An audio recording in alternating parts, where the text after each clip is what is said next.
Hello दोस्तों, आप सभी का स्वागत है कि सोमो यूट्यूब चैनल पे।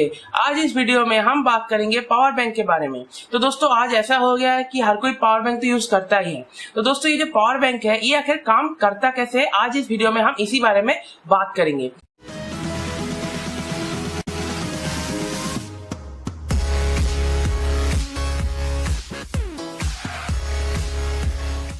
तो दोस्तों जो पावर बैंक है यहाँ पे कुछ मेन कंपोनेंट्स जो है वो है इसका इंडक्टर। तो दोस्तों यहाँ पे जो इंडक्टर है यहाँ पे क्या हो रहा है कि यहाँ पे स्विचिंग ट्रांजिस्टर के जरिए इस इंडक्टर को ऑन ऑफ ऐसा किया जाता है। तो दोस्तों जब भी किसी भी इंडक्टर के अंदर अगर ऑन ऑफ किया जाए तो उसमें करंट जो है स्टोर होता है। तो दोस्तों यहाँ पे जब भी करंट स्टोर हो रहा है तो क्या हो रहा है, जब भी आपका स्विचिंग ट्रांजिस्टर ऑफ मोड में जाएगा तब उस करंट को रिलीज करेगा। उस करंट को जब वो रिलीज करेगा तब वो डायोड के थ्रू होके एक कैपेसिटर के थ्रू होके आपका जो मोबाइल है वो चार्ज हो जाएगा। तो दोस्तों यहाँ पे जो स्विचिंग ट्रांजिस्टर लगा हुआ है, ये स्विचिंग ट्रांजिस्टर का क्या काम है कि वो जो इंडक्टर है उसको किसी भी एक फ्रीक्वेंसी में, एक हाई फ्रीक्वेंसी के अंदर उसको ऑन ऑफ करना। जितना तेजी से ऑन ऑफ करेगा उतना ही ज्यादा वोल्टेज आप यहाँ पे देखने को मिलेगा, आपका आउटपुट में उतना ही ज्यादा वोल्टेज आपको देखने को मिलेगा। पावर बैंक का जो काम है वहाँ पे जो बैटरी का वोल्टेज रहता है वो कितना होता है, आपका 3.5 वोल्ट के अंदर ही रहता है उस बैटरी का वोल्टेज। अगर वहाँ पे 3.5 वोल्ट से आपका फोन कितने वोल्टेज में चार्ज होता है, 5 वोल्ट में। अगर मैं एक नॉर्मल चार्जिंग की बात करूं तो उस केस में आपको 5 वोल्ट में आपका फोन चार्ज होता है।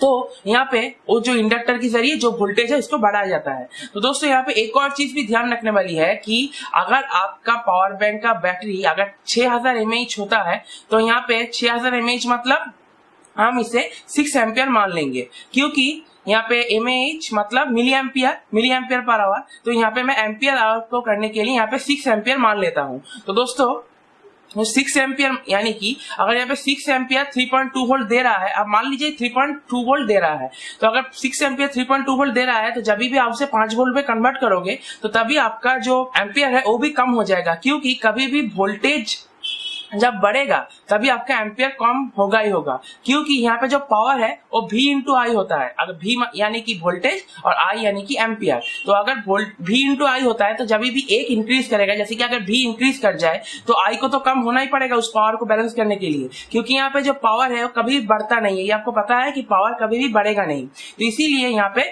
जब भी आप वोल्टेज को इंक्रीज करोगे तब आपका जो एम्पियर है वो भी गिर जाएगा। तो ये बिल्कुल आसान सा चीज है, इसको भी ध्यान रखने वाली है कि अगर आपके पावर बैंक के अंदर 6000 mAh का बैटरी होता है तो आपको आउटपुट में कभी भी उतना एम्पियर नहीं मिलेगा। जैसे कि 6000 mAh था मतलब 6 एम्पियर का था आपका बैटरी, तो वहाँ पे आपका जो आउटपुट हो कभी भी 6 एम्पियर का नहीं होगा, वो उससे कम ही होगा। तो दोस्तों यहाँ पे आप ऐसा बिल्कुल भी मत मान लीजिएगा कि यहाँ पे अगर 6000 mAh का बैटरी होता है तो उस केस में आपको 6 एम्पियर उसका आउटपुट होगा, उसका आपका जो पावर बैंक है उसका आउटपुट 6 एम्पियर होगा। ऐसा कभी भी नहीं होगा, क्योंकि मैंने आपको बताया क्यों नहीं होगा।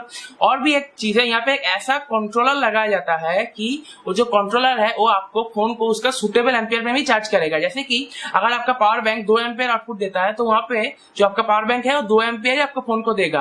अगर वहाँ पे जैसे कि अगर वो कम के अगर 6000 mAh होता है तो वहाँ पे अगर कम होके वहाँ पे 3.84 एम्पियर भी हो जाता है, क्योंकि मैंने आपको वोल्टेज के बारे में बताया कि वोल्टेज जब इंक्रीज होता है तो आपका एम्पियर गिर जाता है।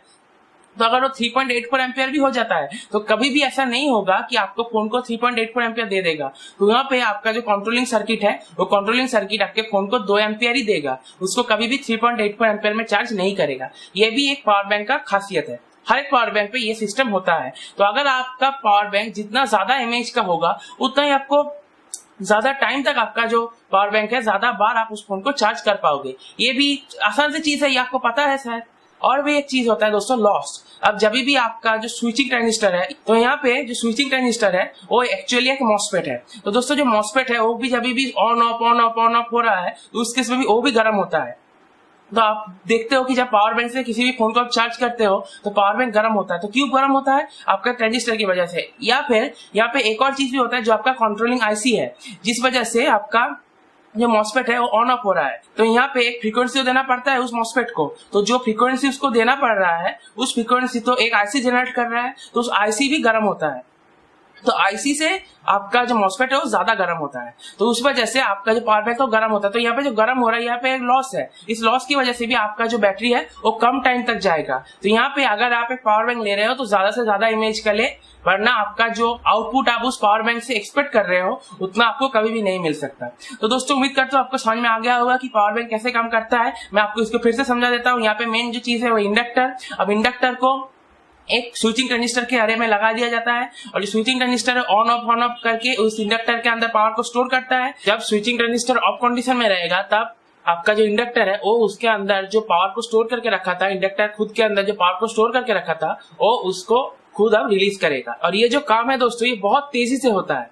फिर पावर को जब भी रिलीज करेगा वो एक डायोड के थ्रू होके एक आपका कैपेसिटर के अंदर चला जाएगा और जो आउटपुट है उस आउटपुट के अंदर एक फीडबैक लाइन को भी लिया जाता है ताकि उस सर्किट को पता रहे कि कितना वोल्टेज वहां पे जा रहा है। और आईसी उस हिसाब से अपने अंदर का जो फ्रीक्वेंसी है, आईसी जिस फ्रीक्वेंसी में उस मॉसफेट को ऑपरेट कर रहा था, अपने अंदर का फ्रीक्वेंसी को वो अप या फिर डाउन करके वोल्टेज को एडजस्ट कर लेता है, ताकि जब भी आप कभी लोड कनेक्ट करो तो लोड कनेक्ट करने के बाद जो वोल्टेज है वो ड्रॉप ना हो जाए। तो उम्मीद करता हूँ दोस्तों आपको वीडियो कभी पसंद आया होगा। अगर पसंद आए जरूर एक लाइक कीजिए, उसी के साथ दोस्तों इस वीडियो को अपने दोस्तों के साथ शेयर भी कीजिए। अगर आपने मेरे चैनल को अभी तक सब्सक्राइब नहीं किया है जरूर सब्सक्राइब कर लीजिएगा और उस सब्सक्राइब बटन के पास जो घंटी का आइकन रहता है उसे भी जरूर प्रेस कर दीजिएगा, ताकि ये होगा कि जब भी मैं कोई नई वीडियो डालूंगा तो आपको नोटिफिकेशन मिल जाएगी। तो इसी के साथ दोस्तों इस वीडियो को मैं समाप्त करता हूँ। नमस्कार, जय हिंद, वंदे मातरम।